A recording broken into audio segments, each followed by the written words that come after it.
In Crickhowell High School, we're really enjoying the new Advanced Skills Baccalaureate Wales course. We've made good use of the excellent online resources, the blended learning and the skills build in preparing our learners for the controlled assessment tasks.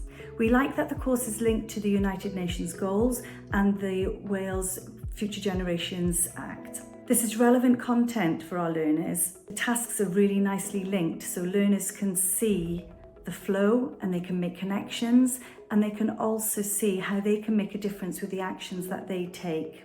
It relates to real life issues which the learners can explore, and they can select which ones are most important to them. The course enables them to create a passport of opportunity and experiences that is essential for when they are writing applications and personal statements.